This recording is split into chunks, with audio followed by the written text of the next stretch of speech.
What the fuck is up? Yo, welcome back, everyone. Oh my days. I'm surprised I'm actually even living right now. I feel like we are on The sun. directly in front of the sun, like directly. No, like, I'm not okay. I'm not. I need winter immediately. Yeah. I've never wanted to be in the snow And more. the fact that there's like a heat wave coming this week. I'm sick I have of to sweating. walk now. I have to walk to Yeah. work. That's not okay. Yeah. No.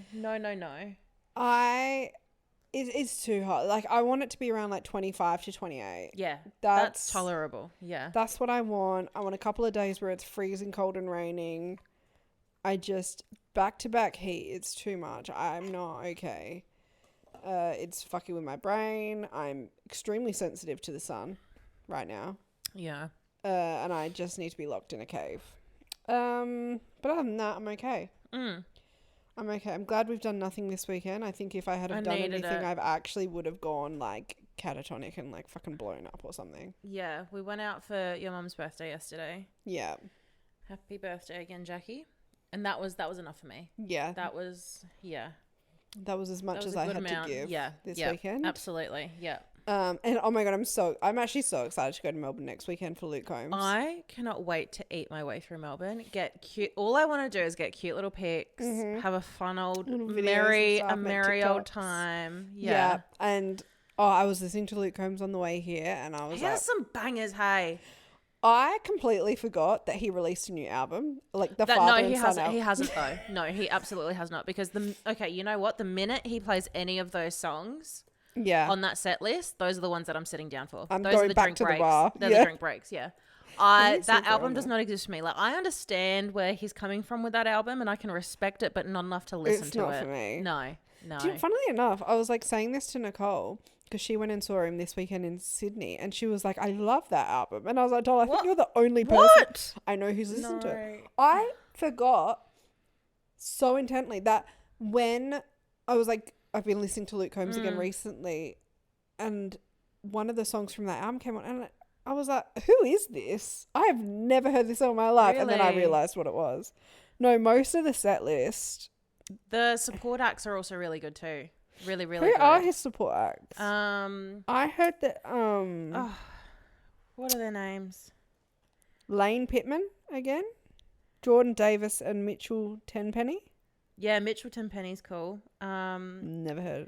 I've only heard he has some bangers, and Jordan Davis is really good too. Okay, cool. Yeah. Nah. Love that. Absolute tunes. Most of this set list for Sydney is like the bangers. The Kind of Love We Make, Cold As You, Where the Wild Things Are, Does To Me, Forever After All, My Kind of Folk, One Number Away, Houston We Got a Problem, Doing This, Going, Gone, Must Have Never Met You, Even Though I'm Leaving, Growing Up and Getting Old, Wish Upon a Whiskey, Don't Know Her. Why is Growing Up and Getting Old on here twice? Apparently the set list has changed for each state. Which I get. Like a couple of songs here and there. I think he did that last time as well. Lovin' On You's on there. Beautiful Crazy. It's very similar to the last time. Yep. And then Encore is Ain't No Love in Oklahoma and Beer Never Broke My Heart. Oh, I love that. Yeah. Mm-hmm. Stunning. So I feel good about it. I feel good that the new album is not going to get a lot of airtime. Thank God. Period.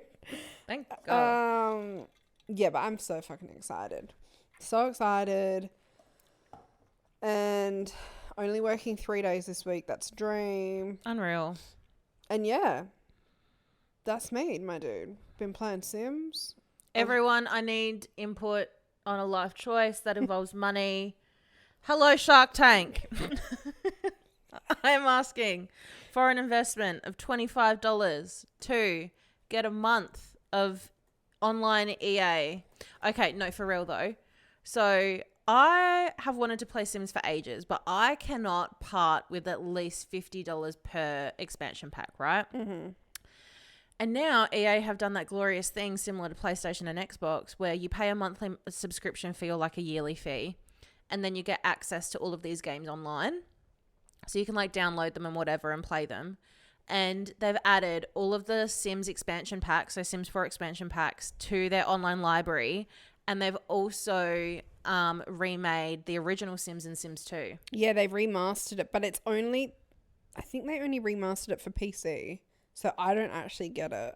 You've got a PC, though. So I'm like, well, for $25 a month, I feel like the return on investment is like at least 500%. Yeah. Because if you think about it, there's so many expansion packs and like little bundle bits, like item bits.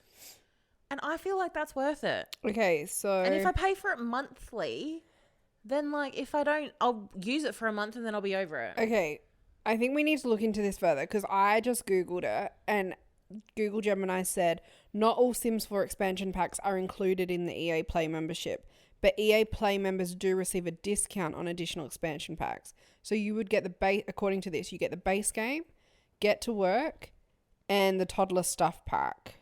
That's fine.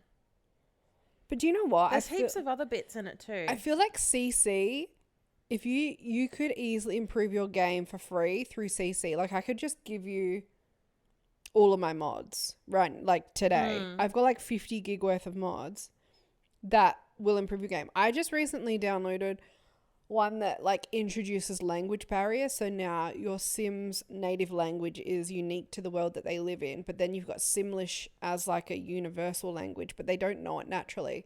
So you have to learn the different languages. Otherwise you can't communicate with other people. Loving the thought of it, it's infuriating the fuck out of me because every time I try and speak to a Sim, they don't get, and then they just start hating each other because they don't understand one another. Comprende. Yeah. Yeah. Anyway, yeah. Debating getting that. That's interesting. Yeah. Hell yeah. Yeah. Shall we get straight into it? Yeah, let's dive in. You've got shit to say. Guys.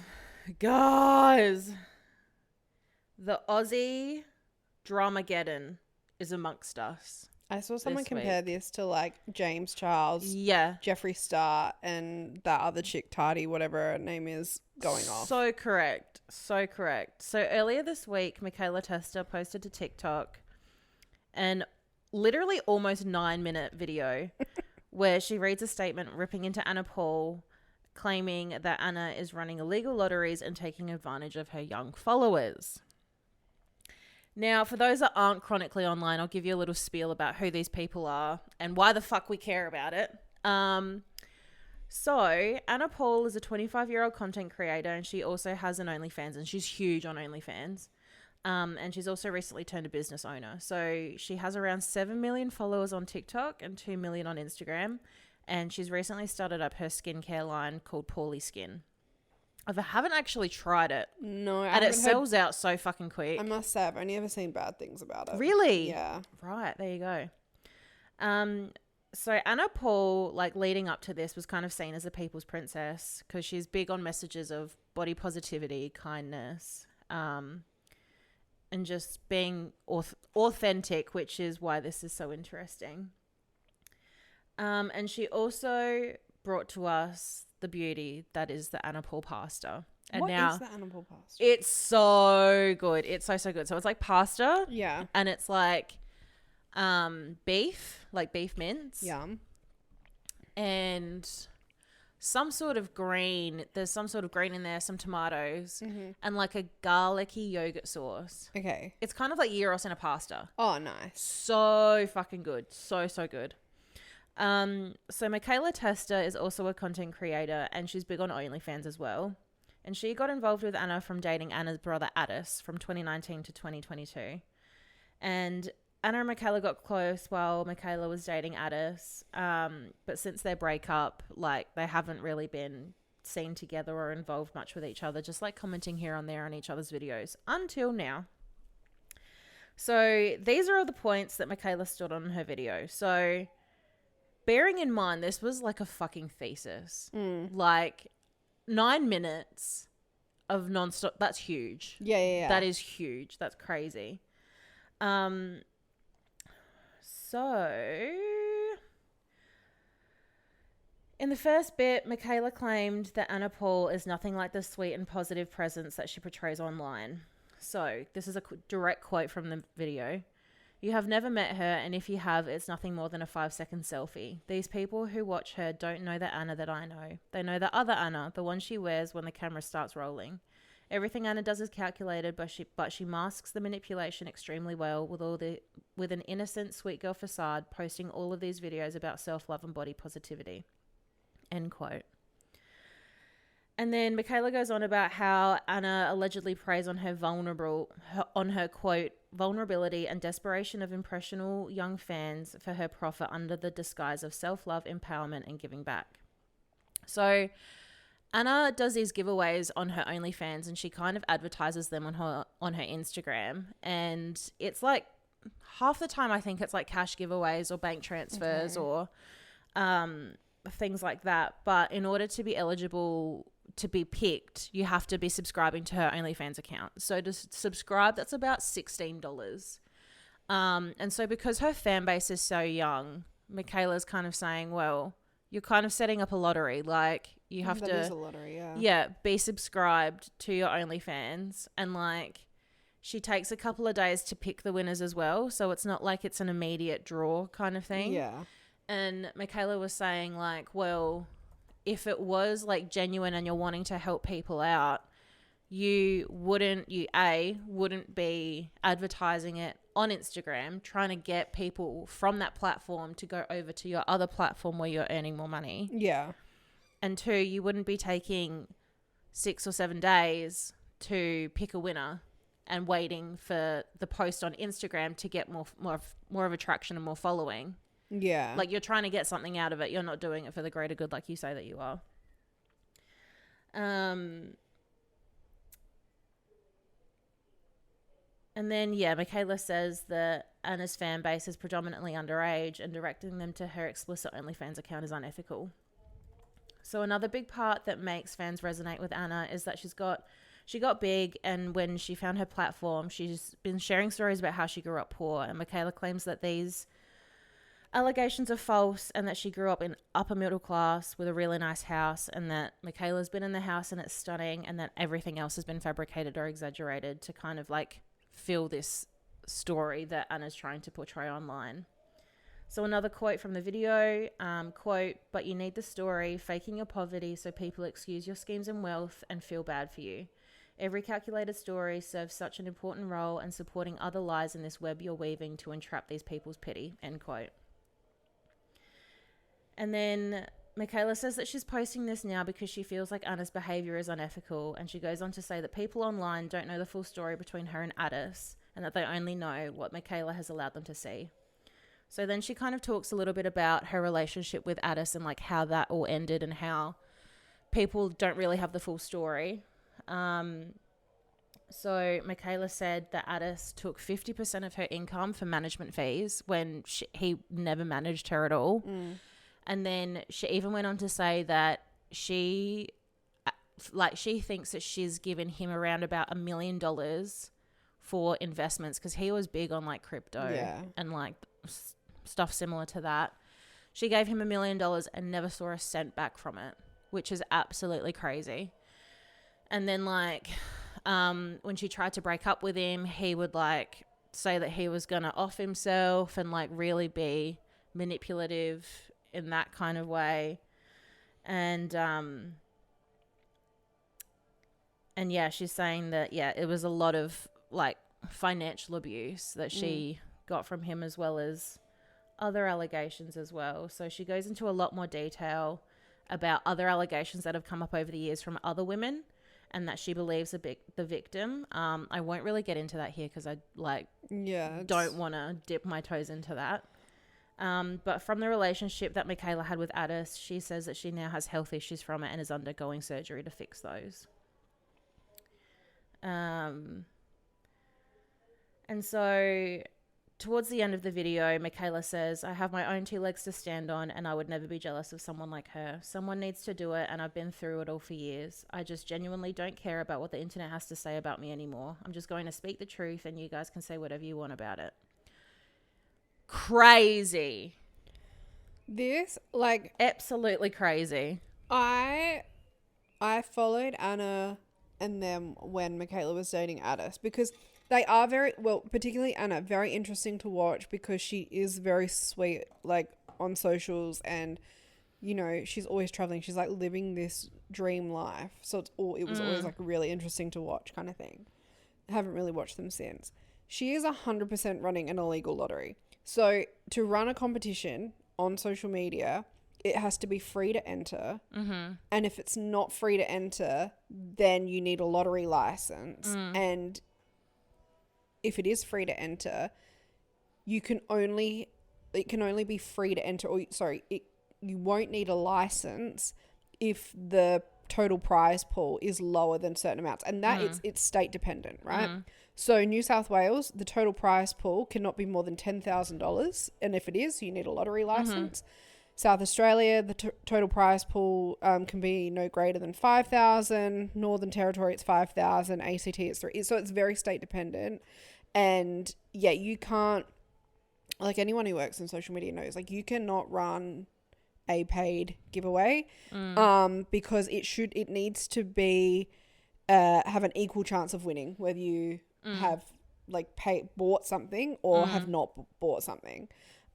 So the fact that she's getting away with that blows my mind. I think it also, not that I've fact checked this, but surely that would go against like OnlyFans like terms and conditions as well, like that.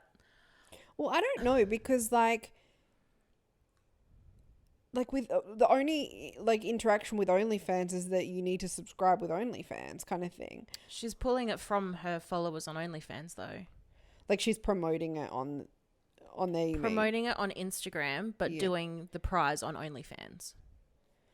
I don't know if there's. I don't think there would be an issue with that. OnlyFans giveaway. I also find it really interesting that not once in that video does Mikaela say, allegedly Anna Paul does this. Like she says it as fact, and like she even says at a point in her video that everything that she says in this statement would hold up in a court of law. Yeah. And I'm like, that is crazy, because like if you say that about anything, if it doesn't hold up, like you can get sued. Yeah, 100%. Easy. Like, I'm like, that is a fucking power move. What a woman. So with OnlyFans, the only rules in terms of a giveaway is that the participants must be 18 years or older.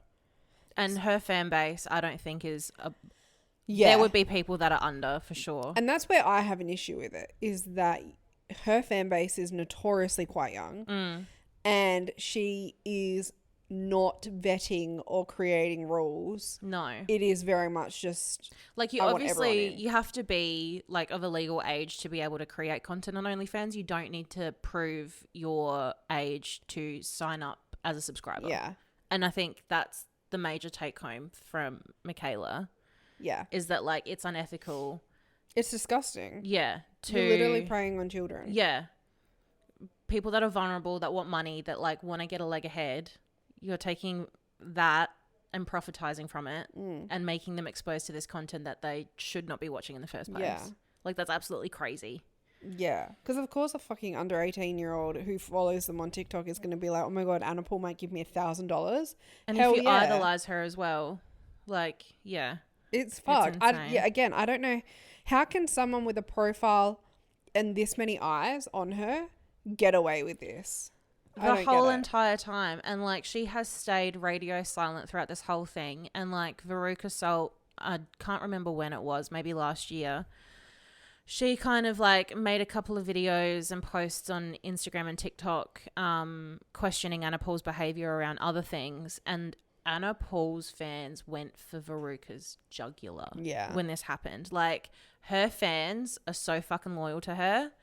And it's absolutely crazy. Like, Veruca's released another statement supporting Mikaela when Mikaela dropped her video, pretty much backing her and saying, like, look, I've been saying this for years. Like, I'm not standing down. But, like, also, I'm tired of, like, you know, getting the hate for it. So, yeah. But, yeah, it's crazy that she gets away with it. And she, like, doesn't ever release a statement, like a comeback statement. She just stays radio silent from it. Gives it a couple of weeks, and then she goes back to posting like nothing's ever happened. Yeah, I must say, the quickest way to have something brush over is to be silent. Yeah. Because as soon as you respond, you open up like a potential can of worms.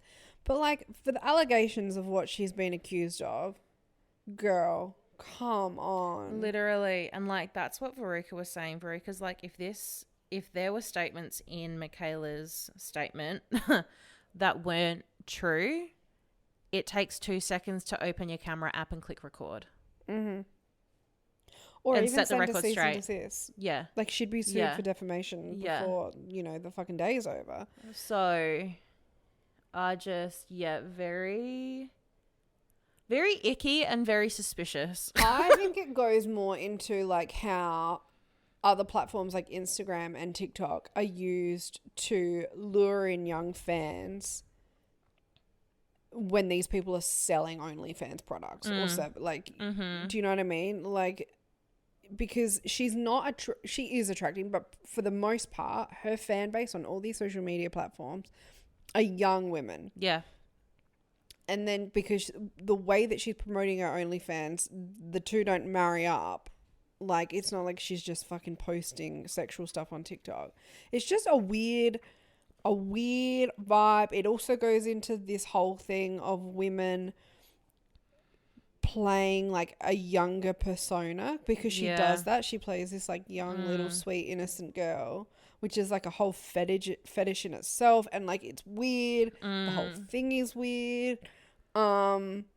I don't typically jump at things that Mikaela Testa and Veruca Salt say, because both of them have like been fucked up in the past. Like, they're not exactly the most credible people, but I 100% believe because I mean everything that Mikaela's saying, well, most of it, and it's out there for the public. Do you know what I mean? Yeah, 100%. Yeah. Like, proud of Mikaela for speaking her truth, whether it's the whole truth, who's to say? Yeah. But good on her for saying her word, if it gives her closure and gives her, like, you know, whatever she needs to heal from that situation. Because I'm sure she's fucking been through some shit. Yeah. Then all the flowers to her. But I just live for the fucking tea. I know. I live for the tea. It's been a minute since we've had some like hot influencer drama. You know, we've all done some shitty things. Like, this is a little bit like kind of teetering on the edge there. But I mean, she did give us some very good pasta. So, yeah. You know, if you're gonna call out the bad, you also gotta highlight a bit of the good. And again, this is one of those situations where it's like, let's give her the benefit of the doubt, right? Let's say she's not informed enough to understand the legalities around a giveaway, right? Yeah. If she had have just quickly come out and been like, exactly. Hey guys, I fucked up. I didn't realize. I'm pulling it. I just wanted to help people. Didn't realize. Again, this could have so easily been addressed if she actually didn't mean to do it in the way that it's coming across. But which makes me think that she knows she's not that. She's not. Yeah, she wasn't born yesterday. No, she knows everything's intentional. Like, if you said to me, right? Not that we have a fucking OnlyFans, right? If you said to me, "Hey, let's up OnlyFans subscriptions by promoting this broadly on social media and not like capping this age," I'd be like, hey, Danica, that's so nonsense. That's insane. Yeah. That is the most nonsense thing I've feds. Ever. Yeah. Do you know what I mean? I would like to make a report. How do these people not have people around them going? How do you not feel icky about that as well? I just, I don't know. Yeah, even though I said like give her the benefit of the doubt, you know what? No, it's like people have enough brain cells in their brain to Google Gemini will tell you that's not allowed. They will be like, no, actually, that's quite naughty. Don't do that. If you aren't fucking Googling real quickly, hey, what are the rules of this type of giveaway before you're setting it up? And that's what makes me think it's intentional. She don't give a fuck.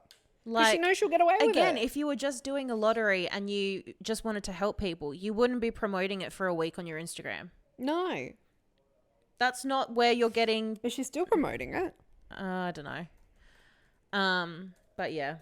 Anyway. I mean, you know, wild. The real winners of all of this, though, are the people that got some money out of her. Yeah. You know? Yeah, good on them. And I hope that you have cancelled your subscriptions. Immediately after getting that money transferred. Immediately. Period. Like, I just went on her fucking Instagram. Her last post is like fucking tits out selfies or photos of her. Caption, currently reading my Diary of a Wimpy Kid book. Girl, stop. Why are we playing into like trying to attract little kids? Yeah. Do you know what I mean? Like it's it's weird. It's nonsense. I don't like it. Bit weird, innit? Bit weird. Okay. Anyway, that's what's been consuming my week and my For You page. Oh my God, how is your Korean skincare going? Right. So it's coming along. Okay. Your skin does look glowy today. You reckon? Yeah. Because last night I cleansed and then I put the snail sperm on. Now, no, that was fine. Yeah, put the snail sperm on, whatever, off we go. This morning, I put on my sunscreen, then I did my glow serum, and then I put on the like moisturizer. You put sunscreen on first. Well, how else is it going to protect me if it doesn't touch my skin? I think you're meant to put sunscreen last. Okay, well, we're working through these. That's crazy. My train of thought was for the sunscreen to work, the SPF has to touch my skin without anything else on it. No, I don't think so. Whatever, we can revisit that. So then I put the glow serum on, and then I put the moisturizer thing on top because I did Google that glow serum. Anyway, whatever. And so the moisturizer comes with a spoon. Fun. Okay. And I'm like, this is indicative of the portion sizes I should be using. Yeah. Okay. So I scoop. Oh, you're shoveling. You're digging a grave. You're digging a grave. I scoop a heapful on the spoon, thinking if they didn't want to indicate how much I should use, they wouldn't give me a spoon of this size. Oh my God. Now, when I tell you that shit goes a long way. Yeah. Okay. Yeah. I ended up moisturizing my entire torso down to my nipple. Okay. Like, I'm like, well, I'm not going to scoop it off and wash it down the drain. Yeah. I was doing the tops of my arms, my chest. I had to spread that shit. How much were you using? Oh, girl. The provided spoonful of... You're like, now I have no moisturizer left. So it was a one-time... You didn't tell me this was a one-time moisturizer use, a one-time packet. That's crazy. Dude, I did it and I'm like...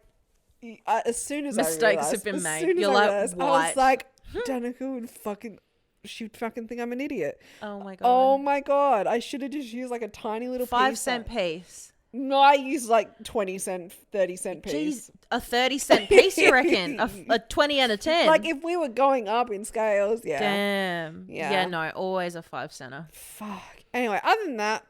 Trial and error though, Del. Yeah, no wonder you're looking so hydrated. Fuck me. Because it's like 3 inches thick. Jesus Christ. But yes. Loved that. Haven't done a face mask yet. No, I might do one tonight. But MAFS. Let's dive into MAFS. Because there is... So when I agreed... I never watch MAFS. But this year I was like, you watch it. I do. Everyone talks about it. So I'll watch it. It's a huge commitment, hey? And I didn't realize that. I'm thinking it's 2, maybe 1 episode a week. Okay? Oh. It's a fucking episode every single day. Almost. Immediately behind. Almost, Immediately behind. I watched episode 1 in real time. And then during the week, I don't have time for this. Yeah. So I sat down and I binged most of it today. So I'm ready. I think I'm across it. Me at the beginning of the episode? Dude. I thought Nikki was talking absolute shit. I was...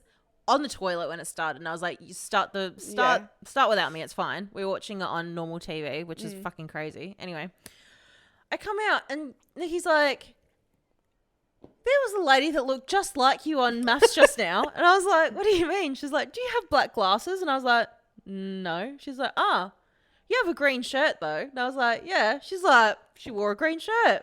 I was like, "Looked exactly like you." She's like, "That's crazy." She's like, "Once it gets onto the app, I'll play it back." And then... because you text me about this. Yeah, Hannah from Pilates messaged me and she's like, "Are you watching MAFS? You were on it like 2 seconds ago." And I was like...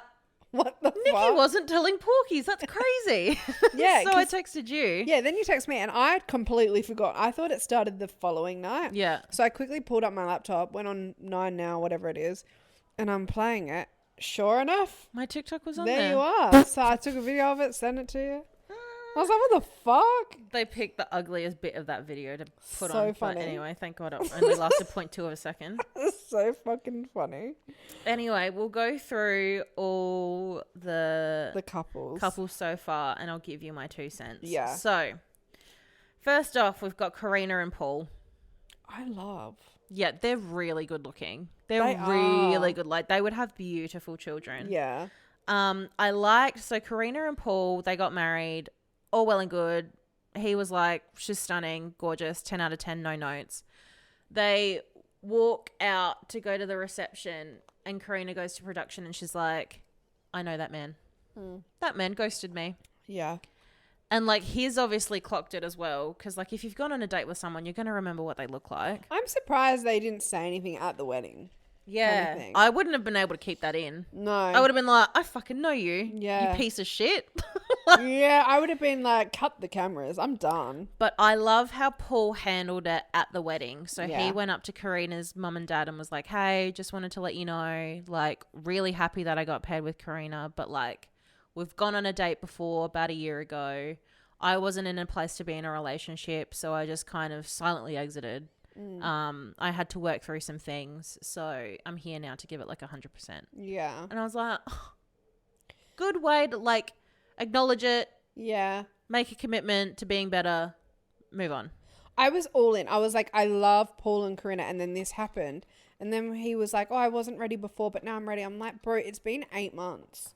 Yeah. How can things change that drastically in 8 months? So I'm not 100% convinced, but part of it is because every time I'm like, he's amazing on like a reality TV, he turns out to be a weasel. fucking frog. Yeah. So I'm like, nah, fair. got my guard up on him. But I like that at least his words were right. Yeah. You know what I He's mean? very Like, he went smooth about with it the right way. Yeah. And I love that some of his vows were in French. I must You could admit, say anything to me in French and I would melt like butter. you could have hit me with your car previously, and then you speak to me in French. Forgotten it. So fine. Completely forgotten. Thank you for your time. Yeah. Yeah. Next, we have Lauren and Elliot. So I'm going to point out ages here because that comes into play later on. So Lauren's 37 and Elliot's 35. The interesting thing about Lauren is that she has previously dated or was seeing a contestant from last year. Mm-hmm. I've already forgotten his name because he was a weasel in that season. You. So, Jono. There we go. Fucking Jono. Thoughts, because they were in episode 1 too. So at first, Elliot's very upfront about like being very particular. But I wasn't fully convinced that I hated it because I was like, I'm very particular with what I'd want. What I found interesting was the what are they called? The people, like, not the judges, but the experts. The experts, yeah. They're doing like a Zoom meeting with him, and they're like, so what's your reaction going to be if we find someone that meets most of your expectations but not all of them? And he's like, oh, I'll still give it a crack. Yeah. But then I must admit, because they hadn't explicitly said what his like non-negotiables were. So I was like, I don't hate him yet, right? And like, he is gorgeous. He seemed fine, whatever. And my focus in that first episode was taken off of him and was on her sister. Oh my God, her sister's crazy. Tamara, I fucking cannot stand her, right? Yeah. And I understand that they wouldn't have a show if they didn't do this, but there's talks about her being like cast for the show next season. No, we don't want to see that. No. It is absolutely disgusting that television preys on people who are clearly not fit for these scenarios. And just for views? Yeah, and I get it. I get that there wouldn't be a show without it, but to me it is fucking disgusting and I hate it. Yeah. Really not a fan of that. And also, she was nasty. In episode 1, like before they even met, Lauren kept commenting like, what if he's fat? Oh, I hope he's not fat. And I was like, okay, but what if he is? Yeah, that's not the be all and end all. Like, don't come on to a blind dating show if you are that fat phobic. Yeah. Like, or that pressed on looks. So I think I disliked both of them an equal amount. Yeah. Like, the editing at the beginning of the episode for Lauren made me already not like her. Yeah. But then you bring on Tamara, and I'm like, oh no, you know what? Now I get why the way that you are, because you have to put up with that. It's actually, it was a race to the bottom with that one. Truly. So anyway, their relationship continues. They're happy with their vows or whatever. Elliot's a bit like, "Whoa, your sister's a bit much." Fair enough. Crazy. Tamara's trying to flirt with the best man. The best man's like, "This isn't about me." She's like attacking producers because they didn't give her a pescatarian meal. Yeah. Like, she's like, as the sister of the bride, like, doll, shut the fuck up. I want compensation for what the free event that we're holding. Okay. Yeah. Crazy. And then at the honeymoon is where it really kicks off for Elliot, and it's his time to shine.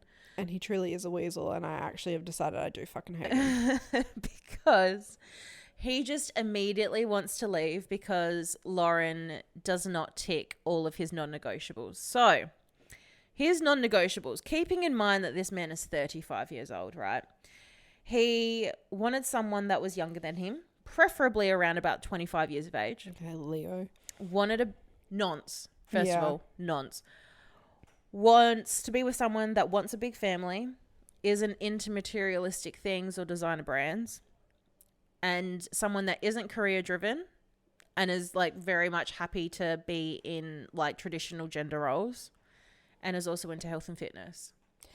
And so once I found out what his actual non-negotiables were, I went, guillotine. Yeah. I shouldn't have given you a grace period. You are a piece of shit. Again, don't come onto a fucking blind dating He clocked show. her age that she was 37, and he was like, too old. Yeah. You don't want to just Oh, be... you have a thought? Hate that. You don't want to be a breeding mule for me? Get out. Yeah. Like... Literally. Fucking hate him. And I'm like, this is my thing. Like, fair enough. We'll come into this later when we talk about Katie and Tim. But there is a reason... especially with men on this show, why you haven't been able to find someone that is your type. Mm-hmm. Date outside of your fucking type and you might be surprised. Yeah. Give someone the fucking time of day. Also, how are you going to know if someone doesn't fit your non-negotiables other than age and like fucking trivial shit if it's the second day that you've been with them? Yeah. Like the first time you've been together one-on-one, how are you going to be able to be like, oh, you're not for me?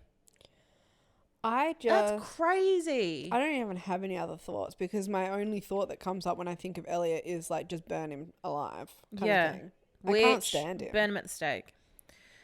Alrighty. Next we've got Jamie and Dave. I didn't think I was going to like Jamie. I thought Jamie was going to piss me the fuck off. Jamie's so funny. Yeah, I actually love her. She's a bogan princess and I love it. Yeah. Love it. Because when she... like before they even do the weddings and she's just with the women and she was saying that she wants a man who looks like they've done time in prison, I was like, that is a wild thing. That's a bit of you though. That's something that you would say. And then I thought about it and I was like, I would end up saying something like that on TV. And so like I actually can't judge her because yeah, she might actually be on the money with that one. I love Dave. Yeah. I love Dave. Where do I buy Dave in bulk? Great question. How tall is he? He's like 6'7" or something crazy. Yeah, he's really tall. If I don't think insane. I don't think I could date someone He's that's like, 6'7". oh yeah, I normally date people that are like blonde and like shorter than me, and I'm like, cunt, Mount Everest is shorter than you. What do you mean? Jamie is 5'2". Unreal. In comparison. Unreal. I just feel like I would look like a child. What a dream. He's so hot though. He's so hot. Like he doesn't go out much. Hot. He's really nice. Hot. He's covered in tattoos. And you know what? Unreal. The experts really fucking nailed it when like they managed to find someone that looked like they've done time, but is the complete opposite personality wise. I want a BFG. I think we should do a MAFS. I would love to see who they would pair me with. The only kicker for me is I would love it. I'd love to just clock who they think is like and then someone that would suit me. Yeah. But I don't want to be on the whole show. I just want to see who you pair me with. Yeah, I just want to see who you pair me with, go on a fun little honeymoon. Oh my God, I have a business idea. That'd be Sharks. I have a business idea. Imagine a dating app but they take the science from MAFS, the MAFS experts, and use that as their algorithm. Like, people pick, like, not people, but like the algorithm picks your matches for you. Yeah. And you can't swipe on people. You just have to chat to them. Yeah. Yeah. And you've got like a week to be matched with them. And then at the end of that, you can decide whether you boot them out or keep going. Oh my God. I'm afraid of what I'd get given. I'm afraid of what I'd get given. If it's anything like the Hinge algorithm, I'm not signing up. It would be fucked, hey? I'm scared. What is your type? I don't know. Do you have a type? I probably do, but I don't think about it enough. I think definitely brunette. Like, blonde's not for me. The thought of like going feral over a man actually scares me, so I think I'm just repulsed by everything. I think for me, it's like, I like a pretty bland looking man. Yeah. Right? Nothing like crazy, whatever. But it's the personality bit. And I think this is why I struggle with dating apps, because it's so looks driven. And I'm like, I don't like anyone based on looks. Yeah. Whereas like, your personality makes you attractive to me. Yeah. Yeah. Same. Like, I think I would want someone with a big personality, but who is also at the same time very patient. Yeah. Like, I couldn't deal with someone who doesn't have a big personality. So, like, Steph at work, right? She, bless her boyfriend, right? Yeah. Absolutely good. But she was saying that if, like, she, like, they don't argue, but say she goes to argue with him, immediately he's like, you know what? Yeah, you're right. Okay? That would do my fucking head in. Real placid people? If I'm... Because there's a difference between, like, being kind and patient and understanding and being very placid. Call me out on my bullshit, though. But if I want an argument, like, if I've... Ding, ding. If I've roll me up an argument, I'm not expecting you to yell at me back, but at least, like, play along a little bit. Yeah, cosplay it. Do you know what I mean? Yeah, like, yeah. I've riled up all this energy and I can't even use it because you're like, you know what? You're right. Don't tell me I'm right. Shut the fuck up. Yeah. Shut up. More. What? Yeah. I would want someone who challenges me. Big personality. Very kind. Very placid. And probably someone who does like, well, I'm jumping ahead a little bit, but Andrew Garfield's character in We Live in Time. We'll come back to this. Where he's like... He's like his love language to me is like acts of service, where he does very thoughtful, nice things. And he does things with intent, right? That to me is very attractive. Yes. Like, I'm very big on, I will never tell a man how to wash his clothes. I will never fucking teach a man how to cook. No. I will never teach a man how to wipe his ass. Okay. I am not TAFE SA. Okay. I am not your mother. Imagine if they had a TAFE course on just like basic human functions. That would thrive. Based on what I've seen with the male species, I think it's needed. Yeah, period. But yeah, I will never hold a man's hand on like to get through life. You have to come pre-educated, okay? Yeah, so, hold your own. What's your type though?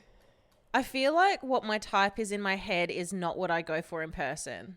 You go for I think we're the same when we go for very different people. Like it's, because it is very personality driven. Yeah, very, well, hasn't worked for me so far. Even Charles, you think I'm wifed up right now? You think I'm having lots of success? Because I'm not. We're drowning in mediocrity, guys. Oh God, I like to think that I'm into someone that's like, tall, tan, brunette. Okay, but tan is red. You gotta be tan. You gotta want to be in the sun in the butt fuck middle of winter. Yeah, tan always. Come with good fake tan recommendations. Oh, MAFS, you walk down the aisle and he's slightly under tanned, and you're like, out, get out. Me turns around with my bouquet. Start the car. No, very much also personality. So like, you need to have your own life. Oh yeah. Like, we got to be able to come together, but also do things apart. Yeah. You know what I mean? And that's apparently asking for too much.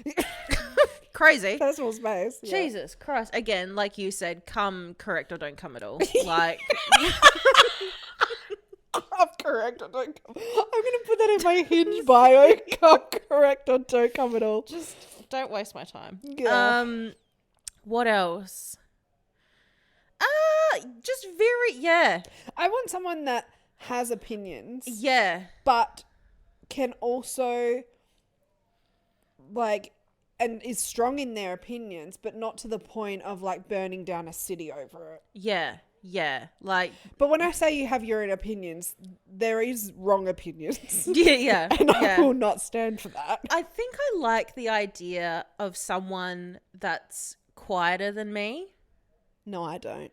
I think a little bit. Like, not like antisocial, like will not speak to anyone. Yeah. But, you know, someone's similar to my level, career-wise, or someone just above me. Yeah. Like, I feel like I need someone to be as successful as I am. Yeah, like, I can't date someone who isn't at a similar stage in their career. Yeah, I agree. Similar stage in life as well. Like, I feel like I've got a lot of my life figured out now. Yeah. And I don't think I could be with someone that's, like, you don't need to have everything sorted by all means, but you need to kind of have a general direction of where you want to go. Yeah, you know like, what I mean? you're not going out every Friday, Saturday and Sunday. Yeah, I need someone that enjoys staying at home, doing a little hobby. Yeah. But we'll also enjoy going to the pub every now and then. Oh, yeah. Social skills, you know. But I'm not fucking staying home while you're out at the wool shed until 2 a.m. No. And I'm playing Uber. I'm not your fucking Uber. Yeah. That's not happening. Been there, done that. Not for me. No. What else? Just someone that, like, I want to be in my soft girl era. I want to be taken care of. Yeah. But then, see, this is the funny bit. I'm like, I want someone to take care of me. If a man came into my life and told me what the fuck to do, we'd have fucking problems. Yeah, a man offers to do anything for me and I'm like, what are you doing? Yeah, I'd be like, shut the fuck up, I can do that myself. Yeah. I don't know. It's just, in my mind, I like the idea of being soft. The actuality of that, I think I would actually struggle with. But what's your idea of being soft? Because mine is like someone lets Benji out to the toilet and plays with him so I don't have to get out of bed and stop playing Sims. Yeah. That's ideal. But then, like, if someone went and did that for me, I would be like, no, I want to do that now. Like, you know what I mean? Or like, I don't know, just like, yeah, I don't know. I can't imagine someone doing that for me, so I don't know how I would react. I'd be too... That's because men don't know how to wipe their own ass. I'd be too stunned to speak, I think. And I need to be with someone that knows what they want and goes for it. I'm very big on, like, intention. Yes. Do things with intention. Yes. Okay? I'm not playing fucking stupid games with you. Yeah. Okay? I'm not doing the whole, well, if they took 1 hour to reply, then I'm going to take 2 hours I'm not to about reply. that, yeah. Literally, go fuck yourself. You're not going to get upset because I don't text you during the working day. Because guess what? Some of us work hard, okay? Yeah? What else? Yeah, it doesn't get upset when I'm like, actually, I want me time. I don't want to speak to you right now. Yeah. I don't want to speak to anyone. Do you know what it is? We're just describing an adult, a fully functioning adult. Isn't that crazy? Isn't that crazy? Isn't that insane? Oh, for the love of God. But anyway, someone who has to drive. I'm passenger princess. Yeah, well, that actually depends where we're driving. Because if we're driving through the hills, I don't trust a lot of people's driving through the hills, so I'll be driving. Yeah, I also want to be a passenger princess. But yeah, just a fully functioning adult would be great at this point in time. Mm-hmm. Anyway, where were we? Tattoos. I would like someone with tattoos as well. That's a fun time. Good ones though, which is bold coming from me, seeing as I have Bulbasaur. But but he looks good. You know what I mean? He's a crowd pleaser. Yeah, he is. Yeah, he gets the people talking. He does. Yeah, I love Dave. Big fan. I'm a big fan of Dave. Okay, we went on a bit of a tangent. Apologies. Anyway, we made it all about us. Someone that would fit our type. Ideally, someone going to the Luke Combs concert in Melbourne next weekend. Or Live Golf. Act like the experts and hook us up, please and thank you. Anyway, sorry. If a man ever actually spoke to me in the world, I think I would actually scream and then run. I'd get scared. I'd be like, Sarah, have you got a concussion? When I actually like someone, I lose my entire personality. No, same. I don't know how to speak. It's so embarrassing. Actually, it's like I've had a lobotomy. I have no thoughts. No, I just go like this. Yeah, that's actually me. Yeah, I disassociate the whole entire time. Oh my God. We're going to end up alone. That's fine. It's fine. We're not alone because we've got each other. Exactly. It's fine. You don't need to wipe my ass. You might need to when I get dementia. But anyway. At least I won't remember it. Yeah, exactly. Facts. Katie and Tim. Okay, speaking of fully functional men. So Katie is a CEO. We love her. She's gorgeous. She's stunning. She's a bit of a bigger girl, so mad respect for her. And like her big thing is rejection. So she's really scared of being rejected when it's leading up to the weddings. She's like, my fear is that he's going to take one look at me and I'm not going to be like what he's expecting. I have thoughts on that. Which is so upsetting because she gets paired with Tim. Tim is a 30-year-old teacher, and when they're doing like the interviews pre the wedding, Tim's like, I don't think I really have a type. I'm just like a nice guy. Like I just want someone that's going to match me like with my personality and someone to grow old with and like do life with. Like I want to have kids, blah, blah, blah. And so Tim's waiting at the wedding, at the ceremony, and he turns around, he clocks Katie, and his face just drops. And it cuts to interviews like after the ceremony, and Tim's like, well, I just didn't feel like there was really that initial spark, and like, you know, she's not really my type. Like, you know, she's beautiful and everything, but she's not really someone that I would normally go for. Usually I go for like a petite blonde. You know who I see Tim dating? I see Tim dating a sex doll. Why lie? Yeah. Why lie? If you've got a type, that is completely fine. Everyone's going to have a preference. Be fucking honest about it. Be fucking for real. Because this man came onto this show and his whole fucking personality trait was, I'm the nice guy, and I've learnt nice guys finish last. Yeah. Guess what, cunt? Nice guys don't actually finish last. But shitty men like you who masquerade as nice men and then weaponize that against women who stand up for themselves, you finish last, okay? Literally. It's very much giving, like, it seems like Tim has tried to get with people or women that are his type, and those women, to avoid going out with him because he's a piece of shit, have been like, oh, you're just too much of a nice guy. Like, you know, you're not really my type. And then he's clung onto that. Yeah. And he's like, well, that's who I am. I am a nice guy. That's what I keep getting told. Yeah. It must be true. No, you're a creep. It must be true. No, you're a weasel. Yeah. Women actually don't like you. Yeah, period. And you clearly don't understand the meaning of no if women are having to say that to you. Exactly. So I will say, gorgeous. Katie is gorgeous. She deserves the happiest of endings. My only qualm is I don't think you should go on a reality dating TV show when you are very, very insecure about rejection. Yeah. And yourself, like, and the way that people perceive you. Yeah. Because producers are going to take that and they're going to run with it because they know that that's going to make amazing TV. And I just think she deserves better than to be put in that position. 100%. And like, if you're already feeling that before the show airs, that's going to be tenfold afterwards. Like, you'll be projecting that through every interaction that you have. Yeah. And it's just going to make it so much worse. Which isn't fair, because what Tim has done on this show is no reflection of Katie, and I really, really, really hope that she understands that. Yeah. Because trust me, Katie, there is not a woman in this planet who wants to go near Tim with a 10-foot pole. Literally. And I mean, like, Tim's best man has like gone on podcasts since that episode aired, and he's like, yeah, I don't even talk to Tim anymore. Yeah. Like, how it played out just didn't sit right with me. He apparently lost his job before the show aired anyway. How? I don't understand. And like, apparently Tim's also been like catfishing on dating apps. So like, he will use pictures of himself from like years and years and years ago, tee up a date with someone. They go to wherever, and the woman's like, you're nothing like who you portray yourself to be online. Yeah, he's one of those. Yeah. Yuck. Yeah. Hate Tim. Hate. Oh, yeah. no. And then like through the honeymoon, so after the wedding, Katie confronts him because he is like, she tries to touch him and in like photos because they're like fucking 6 feet apart. and she's like trying to get close to him so that like they get good photos, and he's just like recoiling at her touch. Yeah. And so she's like, it's playing in her head, and she's like, oh, this man does not like me one bit, like I need to ask him about it. And so she's opening up and she's being vulnerable, and she's like, look, like, I don't know, your reaction towards me just isn't what I thought that it would be. I just want to clear the air and just like see, like, do you actually like, are you attracted to me? What were your thoughts when I first walked down the aisle? Like, you know. And he doesn't even like fess up to her then. He's like, no, I thought you were beautiful, blah, blah, blah. Like, it's just our first day getting to know each other. Like, it's going to take some time.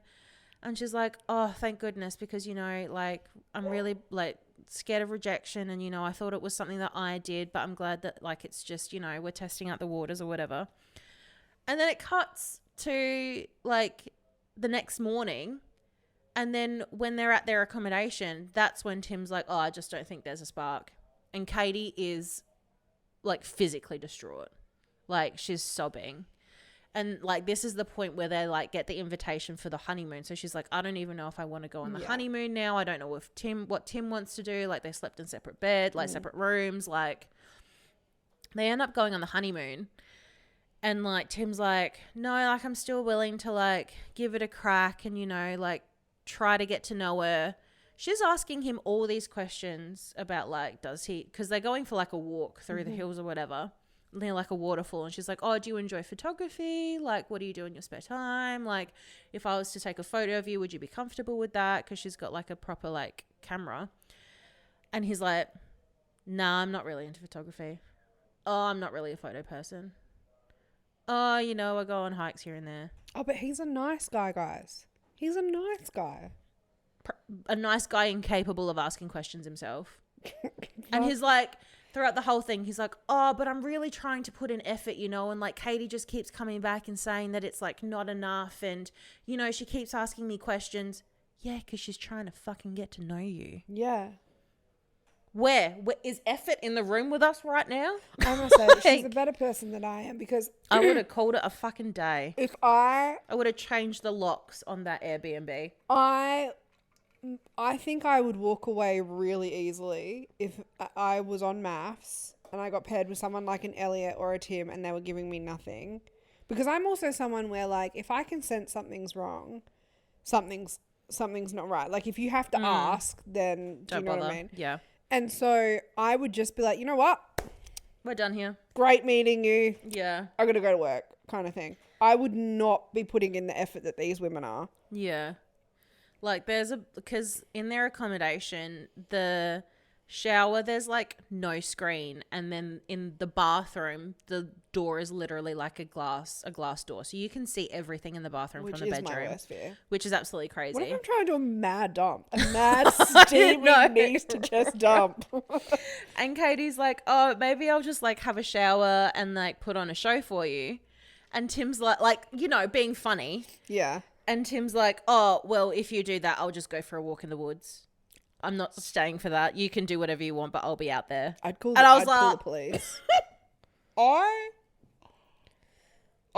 my God. And this is what I would never emotionally recover from that. I'm sorry.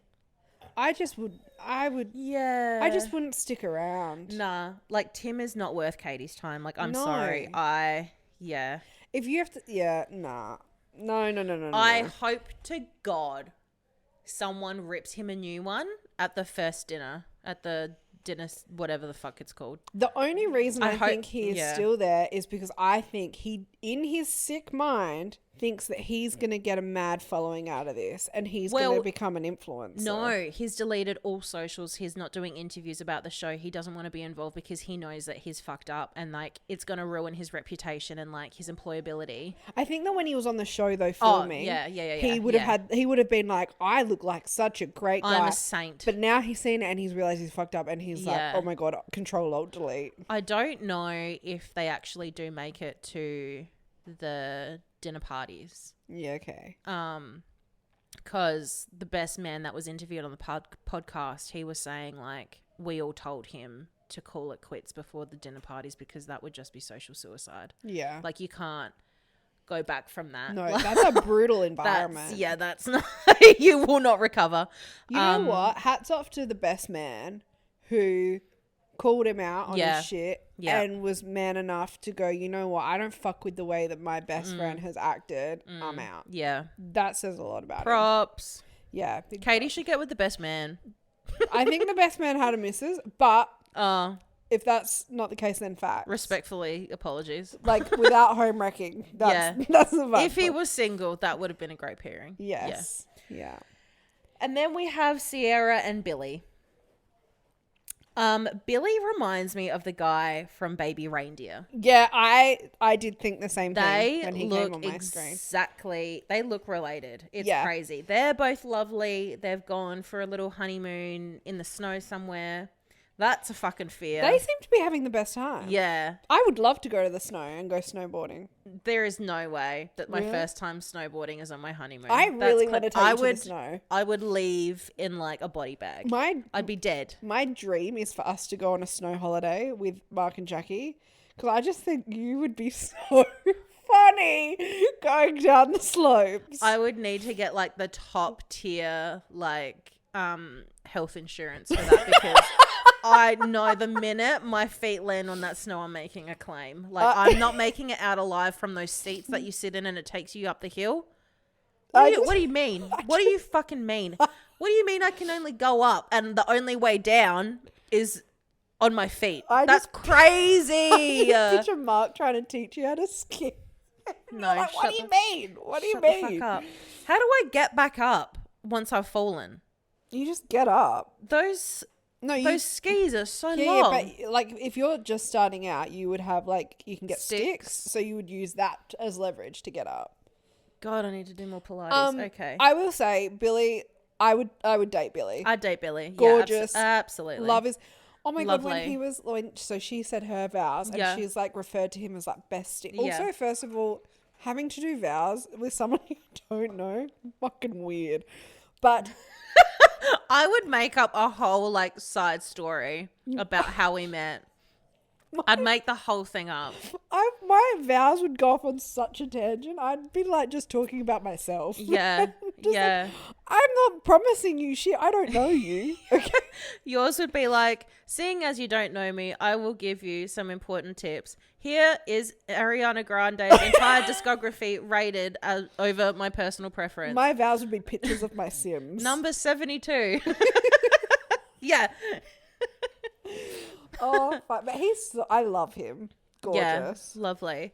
And then we have Athena, I think. Athena. Yeah, there's no F in there. I was watching it today and they were pronouncing her Athena. That makes more sense. And Adrian. Yeah. So crazy. So Athena has a son and she doesn't really get the time. So no, first of all, both Athena and her sister and Adrian and her brother, his brother, they're both twins. Yeah. Is that not crazy? Yeah. And then Adrian's sisters are twins. 2 sets of twins. Yeah. That's insane. I know. That's insane. Imagine getting pregnant the first time and then finding out it's twins. And you're like, okay, cool. What a beautiful surprise. You get pregnant again. You're like, okay, cool. One more. Perfect. Twins again. How do you sell that? What do you mean? I don't have enough room in the car, doll. Yeah. That's a Kia Carnival situation suddenly. Like, And you'll never catch me You know what I mean? driving a Kia Carnival. that's insane. Yeah. Anyway, so they have their wedding. They're both really happy. Both are each other's type. Stunning, gorgeous, lovely, lovely. And then, so Athena has a son and she doesn't really have time during the ceremony to kind of pull Adrian aside and tell him the whole situation. And so speeches happen and Athena's mum's like, she drops in the speech that Athena has a son and Adrian is flabbergasted. But like even before that, Adrian's brother was asking Athena's sister. And he was like, oh, do you like, they're waiting for the bride and groom to come in. And he's like, oh, do you like have kids? And she's like, no. And he's like, does your sister have kids? And she's like, I don't know. Yeah. She's like, what? And he's like, does she have kids? And she's like, Yeah, she's like, I'm I don't know. not sure. She's like, I didn't know what to say. Me. But I don't know. I feel like, and I don't think Athena did anything wrong, but I feel like it's something that she could and probably should have mentioned in her vows. Yeah. Like treat your vows as like your bio, like you're about get to know you. me. Like, what are the critical points that you need to know? I have a kid. Like Surprise. Yeah. But I don't think there was any, like, malice in, like, how she went about it. He seemed to have dealt with it reasonably well. It comes up again in their honeymoon, and I fell asleep at that point. So I don't really know what was said. So they were doing, like, yoga stretching. Yeah. And her hair's all wet. Yeah, crazy. And all I could think about is, like, him put his hands in there, but then, like, it looked knotty and, like, elasticy. Yeah. And I was like, nah. Oh, that looks like that. It hurts. Yeah, I would hate that.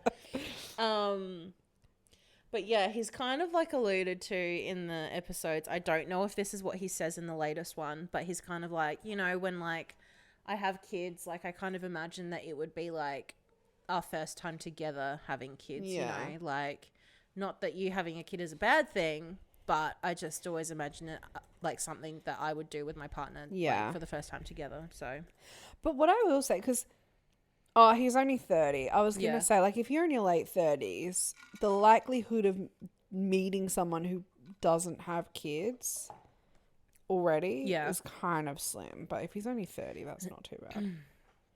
But then I know you've spoken to me about there's allegations out there about Adrian. Yeah, so he had domestic violence allegations made against him by a former partner a couple of years ago, but he's since been acquitted of that. So I know, but that's still crazy. Like, it's still very crazy, yeah. I don't know if I was a FINA and then I found out about that, I don't know if I'd be able to move past that. Like, even if it is just allegations and he got acquitted, the fact that that got raised, like, we need to unpack that, actually. Yeah, like, you've got to... We need to have a chat about that. That's... Yeah. Yeah, and then, I don't know. Yeah, I don't know if I could get past that. I really don't. That's a big red flag for me. Yeah.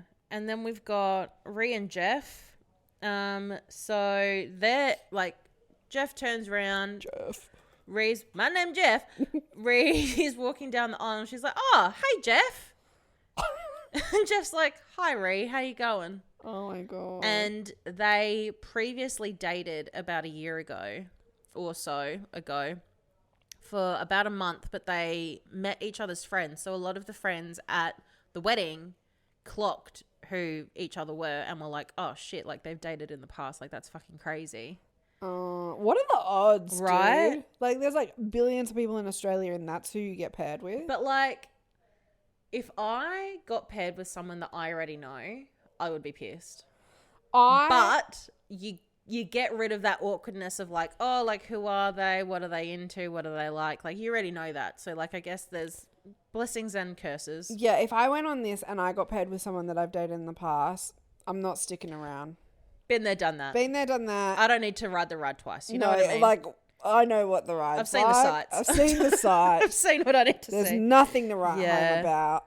We're not doing this. There is no, oh, maybe we should give it a shot if the expert. No. No, we ended for a reason, to be honest. I'm not going on national TV just to be paired with someone that I've already done a trial on. Yeah, but that could say more about me and my dating choices than anything else, to be honest. Yeah, but like what? Like, I mean, I would be curious because I'd be like, what do you see in this person that I didn't the first time round, but not enough to stick around? You know, I'm what like Craig Conover in this situation where I'm like, no, I know better. Yeah, I know better than the experts. We don't need to go there. Yeah. And so both of them are kind of like, well, Jeff more so is like, it's very platonic at this stage. Like, you know, they both say that they've stayed in contact here and there, like, over the time, but he's like, oh, but you know, I'm willing to give it a crack and see what why the experts paired us together.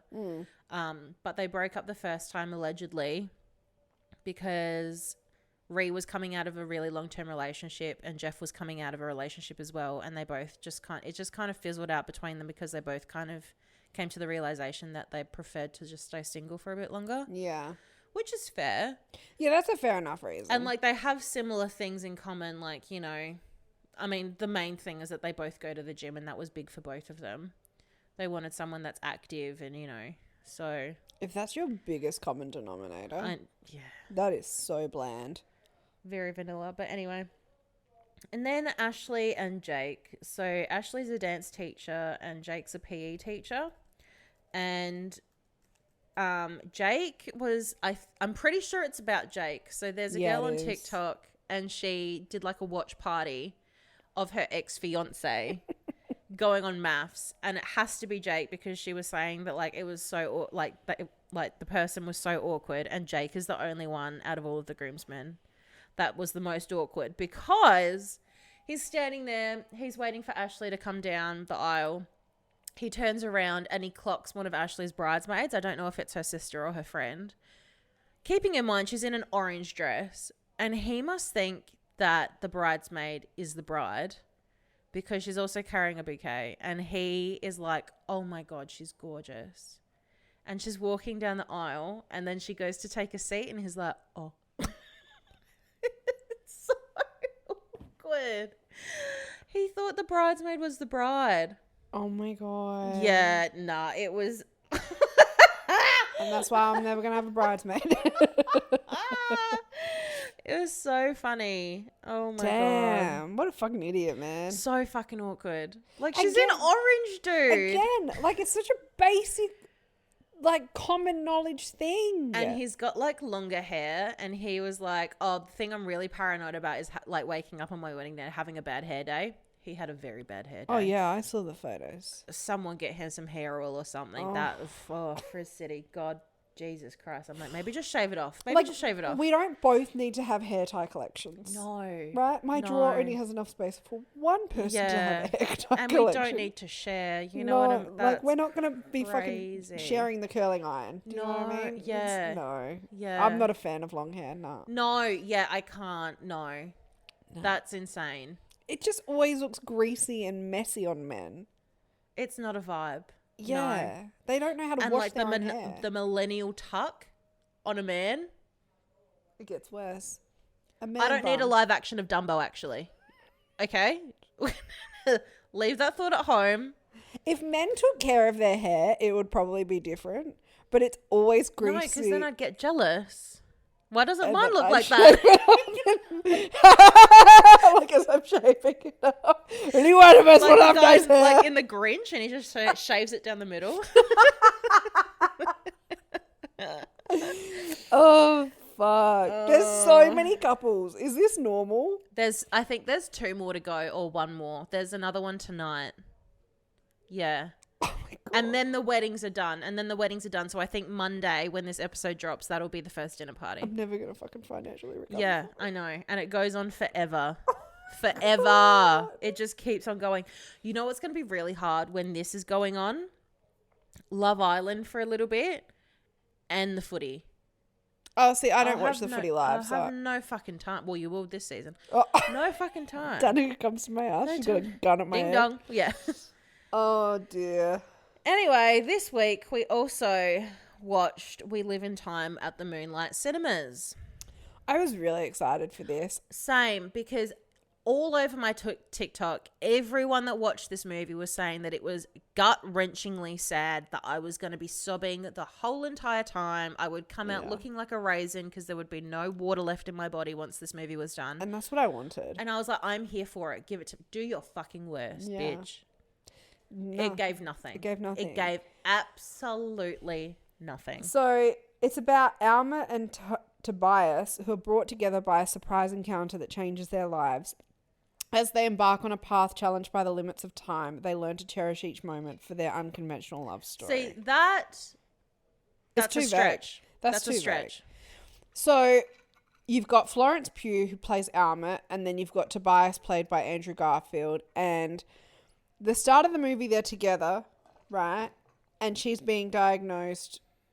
Spoiler alert, everyone. Just, I don't give a fuck. Like, I think everyone knows already. I don't care about this movie enough to not spoil it, okay? Yeah, we're ruining it for you because there's no point watching it. So she gets diagnosed with cancer early on. And then there's like flashbacks to earlier in their relationship pre the cancer thing. But there's no distinction, nothing to distinguish between then and now. Other than Florence Pugh's fringe. That was my tell of time.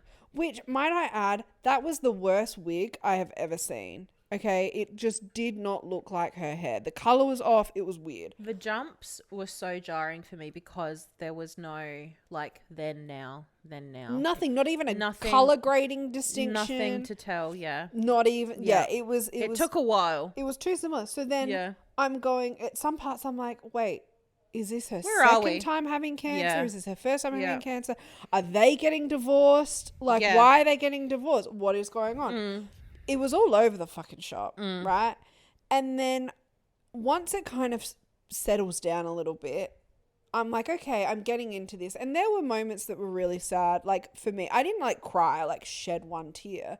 But I'm like, okay, like we're getting somewhere. I can work with this kind of thing. Yeah, we're building up to something. Yeah, like when she gets diagnosed with cancer, she's like having a conversation with Andrew Garfield, and she's saying like, he's very like, he loves her. So he's like, you know, we're going to do whatever it takes to get you well. And she's like, okay, but like I could either really like live well for 6 months, or I could, live for 12 to 18 months, but be really sick for all of that. And she was like, I want to live. I don't want to just be sick kind of thing. And I was like, fuck yeah. Like, I liked that. And then I loved who she was when she first started dating him. She was very independent, didn't want kids, like, was just passionate about her career. And then obviously things changed. The movie was okay, and then you get to the ending, and she fucking goes out onto an ice rink, and she's like, goes down to one end, and she's waving at them, and then credits roll. Essentially, like I've missed a bit, but and that's. There was no harrowing bit in this story. No, there was no gut wrenching. I'm going to kill myself. This is the saddest thing I've ever seen. And like, she was very hell-bent on extending her career while she was sick and like having something to be remembered by, which I can completely understand and sympathize with. But I couldn't, like, it didn't make me feel empathy for her, I think, because work just isn't my life. See, it made me have empathy for her, because I, like, not that I want kids, right? But I couldn't think of anything worse than the only thing you're known for is being a mother and a wife, right? That is absolutely fucking disgusting to me. But like, if you're a parent though, wouldn't you want to spend as much time as you can with your child to give them memories to remember you by? You know what I mean? I think I think her argument was like, she wanted to do that, but she's also a person as well. Yeah. And so she was like, it's also important to her to show her daughter that, you know, there is more to life than just being a wife and a mother. And I actually went and accomplished something, and she would see that as being inspirational, and she would then go off and be career driven and then be more than a wife and a mother. Like, I can see where she was coming from. Yeah, but I just didn't care for it. I just, like, it didn't hit any chord with me. Like, I did not shed a single tear for this movie, and I really wanted to. I didn't care for it. See, I definitely resonated with the career thing, and how she was like, I'm not going to not pursue my dreams and achieve things that I want to achieve just because I'm sick, and the way that she like fought through it. But then where it lost me was, it pissed me off when Andrew Garfield's character got pissed off at her for following her dreams, because even though she was sick, that pissed me off. I was like, she's the one that's sick. She gets to make the decision. But then, like, why lie about it? Just tell him that that's what you want to do. Then I think he would have been fine with it. Yeah, but I think he also would have tried to talk her out of it, because he at the start was like, she'd like mentioned it to him, and he didn't even give her an option. He was kind of like, well, you're obviously not going to do that because you're going to focus on getting well. And I would have been like, well, no, fuck you. I don't give a shit if I'm not well. I want to do this. Yeah, but also maybe like just organise for someone else to pick your kid up from school. Just a thought. I don't know. Like, if you've got a kid, think it through. Yeah. I just, like, could have been avoidable if she just got someone to, do school pickup. I think overall, that's why I didn't love the fact that she did end up having a child, because I'm like, she never wanted kids, and then she had kid, a kid. And she was like very career driven. And I'm like, why did we have to have that in the storyline? Why couldn't she just have not had kids? Yeah. I wanted more to happen in that movie. Not a lot really happened. Yeah. I wanted her to like... I wanted a dying scene on her deathbed in the hospital with Andrew Garfield crying, being like, no, you're not leaving me yet. Do you know what would have been even harrowing? What I would have found really gut-wrenching is if she was like competing in the chef thing, or she was like somewhere where like Andrew Garfield wasn't, and she died then on the spot, and then like a one-day type of situation. Yeah, and he was one day. One day. Yeah. Where he's not there, and it isn't like you get your last moment, you get to like say goodbye thing. That I would love. I would have. Or like a full circle moment, and she just gets hit by a car. I would have eaten the shit out of that. That's what I wanted. It like, look, it fell so fucking flat. It's just, I don't understand. The credits roll and you're like, that's it? Yeah. It was very much giving past lives for me. The ice rink scene I have personal beef with because it was the most pathetic excuse for a movie scene, in my opinion, in a long time. You have put that much time, effort and money into a film with two big name actors who are both incredibly talented, and the way that you wanted to depict her passing is she goes and skates down the other end, which might I add was some of the worst CGI I've ever seen of her, like fucking, like it did not look like her, like and a then metaphoric death, and then she just waves. Death. Yeah, girl, please, this looks like something that like high school students would make. Boring. Yeah, I give it 2 stars out of 5. You know what though? Knocking an egg on a flat surface is a really great way to crack an egg. I haven't tried it. Yeah, I did it this morning. It was great. Real clean crack, yeah. I'm not good. When I hard boil an egg, trying to get that never shell. hard boil an egg. When I try and get the shell off, can't. Do you soak it in cold water? That's what, like ice cold water. And then it's so easy to peel. Oh, yeah. Okay. You're welcome. Girl, I'm out here fucking ripping half my egg out. No, girl, no. They gotta be cold. Okay. Yeah, dumb. Don't watch it. Don't waste your time. Yeah. Period. Anyway, reading. I don't know. Maybe I got confused. I'm reading our show notes, and maybe the one that I'm reading isn't her debut. I knew that one of them was a debut, and I just assumed it was mine. Start talking about it, and I'll do a quick fact check. Cool. Anyway, Caitlin and I were lucky enough to get art copies of 2 books this month, so we are dividing and conquering so that we can review both within the deadline. So I'm reading The Wrong Daughter by Dandy Smith. Picture for reference. Period. And it follows Caitlin, who witnesses her older sister Olivia's kidnapping at their family home when Caitlin is 10 and Olivia is 13. So 16 years pass, and then Caitlin's sister Olivia makes a sudden return home. So I'm up to the part where Olivia returns, and it happens like really early on in the book, and I love that. Like, we're getting straight to the point, and things are just a little bit suspicious. So Olivia like comes back. She doesn't want to answer any questions about where she's been the last 16 years, why she's come back now, why her captor? Is that what the captor, kidnapper, yeah. Why they've decided to let her go. Like, she doesn't want her mum and dad to call the police. And she comes back and like there's leaves and stuff in her hair. She's wearing this oversized shirt and leggings. There's no visible bruising or anything, but she has manicured nails and like painted nails. Diva. And yeah, Caitlin's like, who is this diva?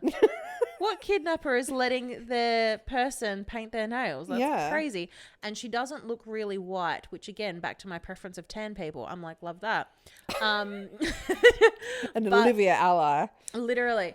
But Caitlin's like, if you have been held captive, you're not really having the time to get some sun. So like what? So she's questioning if she was ever really captive. What's going on? What is going on in the House of Commons? And then it jumps in between Caitlin's point of view and this other girl, Ellie, her point of view. Or Eleanor, I don't fucking know. Ellie. Who the fuck is Ellie? Who's Ellie? She's in this house having a grand old time. Not really. She lives with her brother Heath, but they kind of like a little incestuous. Like they sleep together. And, like, she refers to him as her brother. And, like, so they are at this manor that's, like, their family manor. And her parents died. And so she's, at the time of the book, she's 17 and Heath is 20, about to turn 21. And so until Heath turns 21, they don't have access to their inheritance, which is, like, the house and the money. So their uncle is, like, the benefactor of it until Heath turns 21. And so the Uncle Robert, comes back every weekend to, like, enjoy the house and make sure that it's, like, up to standard or whatever. And so, like, when Uncle Robert isn't there, Heath and Ellie are kind of, like, sleeping in the same bed, but he's going off and, like, not bringing her with him into town. And, like, he has a girlfriend. And I just don't know who Ellie is. I'm like, is this, like, a jump in time? And Ellie is Olivia? And she's just been brainwashed and got Stockholm Syndrome or something, and she just has this whole new identity. I don't know. Whoa. I don't know. I don't know what's going on. I am really liking how it's getting written at the moment. I have no idea where it's going to go, but I am, like, only 25% through. It sounds good. It's not Dandy's first book. She's written 2 other books. Okay, so I just made that up. Similar in my head. vibe. Like, she's got one called One Small Mistake and one called The Perfect Match. So she is, like, comparable to Frida McFadden. Yeah, okay. There you go. Enjoying it so far, but we'll keep you posted once I finish it. And then the book that I'm about to start reading, now that I finished Onyx Storm, is called The Reunion by Bronwyn Rivers. I am so excited to read this. So this is Bronwyn's debut. Now, the synopsis is 10 years ago, 6 teenagers hiked into the Blue Mountains wilderness and only 5 came out alive. The survivors have barely seen each other since the tragic bushwalk, yet when an invitation arrives to attend a 10-year memorial of their friend's death, Hugh, Charlotte, Alex, Laura and Jack find themselves travelling back into the rugged landscape where it all began. The weekend at an isolated homestead in the bush, no phone signal, no distractions, should be a chance to reflect and reconnect. But each of the friends has been carrying secrets from the fateful hike, and someone will stop at nothing to get the truth. Dun, dun, dun! It's everything I love in a thriller/crime book. It's Australian based. There's some fucking wilderness going on. There's secrets. Scenery. The death happened in the past, and we're now in the future. We're going back. Yes. It's giving The Ledge. Yes, it is giving The Ledge. It's giving, like, yeah, I've read a few Australian books like this, and I have loved every single one of them. So when this came up as an option, I was like, oh my God, I really, really, really, really need to read this. And thankfully, Hatchet have allowed us to read and review it. So I will be Hatchet. No, literally an actual dream. So I'm going to be smashing that one out this week because this book comes out on February 13. So I'm going to make sure that my review is in next week's podcast episode. So period. Facts. Hell yeah. And that's what we've been up to. That's us, guys. Yeah. So we're going to love you and leave you at that. And if anyone else is watching MAFS, I want everyone's opinions and thoughts and any goss that anyone has. But yeah, otherwise, we will see you next week. Dandy Smith is a slay. Cute. Yeah. Cute. Go Dandy. Go Dandy. Go Dandy. Okay. Dandy for dandy. Yeah. Love you. Bye. Bye.